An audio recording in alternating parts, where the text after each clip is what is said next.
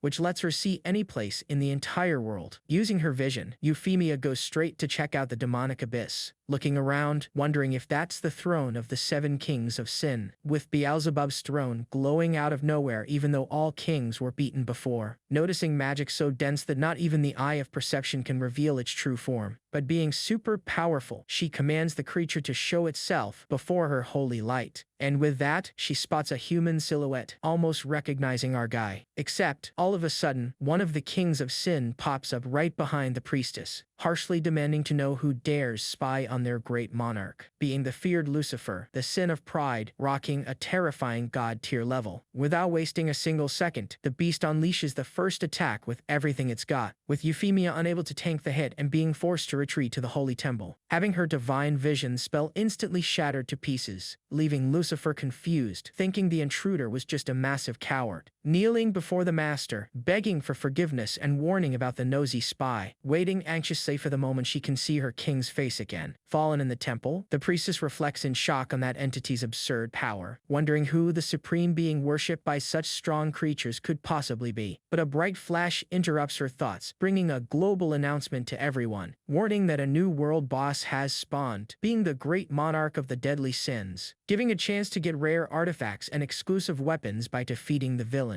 Also showing the Mage Augustus, explaining that these weapons are vital for the new quest, with Tongzhan hearing the system say that victory will unlock a divine expansion. Obviously, this bombshell news quickly reaches the ears of the entire world, catching her MC by surprise, realizing he became a world boss out of nowhere. Meanwhile, Elder Lu says goodbye to sort things out, with our guy wishing him luck. Right after, the priestess Bai Ling confesses she's terrified of so many anomalies, but Su Yang tells her to relax, promising he will protect her from any danger. Smiling on the outside but knowing the great global battle is about to begin, understanding that the kings of sin dropped the rare weapons needed to face the great lord, wondering if he would also get those weapons if he defeated his own lackeys. Right in the next chapter, our guy reflects on this whole reverse sin thing. Thinking about the weapons' absurd power, our MC decides to just keep defeating and reviving them, but the cooldown is long, requiring a lot of caution so things don't go totally wrong. So, if our MC beats the monarch alone, he hits the god tier by being the very best. Laughing at how the veterans suffered, he focuses on accepting the 5-star quest. Later, already at the Grand Main Temple, we see the big shots arriving for the meeting. Being a 9th transformation mage, Augustus notices everyone arrived at the exact same time, but Carolina is surprised to see a drunk awake so early and questions Mr. Tam. Also being in the 9th transformation, Tong asks for focus, since this boss is dangerous. Agreeing, Poker reminds them that the High Priestess herself summoned them personally, quickly putting an end to all that chit-chat, finally walking into the gigantic temple, also noticing all the heavy traffic in the area, spotting the presence of ranked guild owners and major world leaders. Getting there, the leader thanks everyone for coming, knowing they already guess why, explaining that Gluttony was eliminated but revived because of the world boss. Because of that, they need to defeat the sins to get the Divine Series weapons, requiring these beasts to be taken out by top-tier pros just like them. Hoping for unity, she reminds them they still have over 300 fours to go. Turning to Augustus and Tang, she asks how many fours they can advance per level. Taking a sip of his drink, Augustus gets ready to answer the big question, claiming he can push through about 3 floors since he's already an older guy, but Tang warns that the abyss gets harder and harder, limiting their progress. Soon, the priestess realizes they need to climb a 100 levels, making it a long journey. Meanwhile, Poker brings up the massive XP gain but asks how they'll split it all. Messing with everyone's ego, the old man asks if she wants to pull ahead of the rest, and Carolina doesn't miss the chance to take a really direct jab at her rival. Staying super quiet in his corner, Tang just watches the whole argument. However, Poker tells everyone to stop pretending since the weapons guarantee divine ascension. From then on, it goes downhill, with the veterans starting to argue non-stop, leaving the holy leader totally annoyed by all that lack of manners. Slamming hard on the floor, she demands immediate silence so she doesn't wipe everyone out, explaining that the weapon decision will only come after forming the official group. Bowing quickly, Poker begs for pardon, and the priestess lets his impulsiveness slide. Then, Tang suggests each country forms its own group to avoid major conflicts, leaving the others a bit hesitant, but they end up accepting this excellent suggestion. Being questioned about the weaker nations, the swordsman says only strength matters. Agreeing with the leader's cruel explanation, the priestess decides to move on. With 80% of the votes in favor, the group finally moves to the next topic, passing the word to Carolina, who will be in charge of explaining the matter. Talking about the Dragon Realm, the warrior notes that going there would help everyone level up, but Augustus reminds her that only dragon tamers can access that restricted area. Firing back right away, the warrior tells them about the prodigy kid who tamed the black dragon. Completely shocked, Poker can barely believe this huge feat from a mere newbie, further explaining that the guy isn't even a beast tamer, but actually a warrior. Finding that completely impossible, the old mage really doubts it, remembering his own failures trying to tame those super proud creatures, telling the drunk to calm down.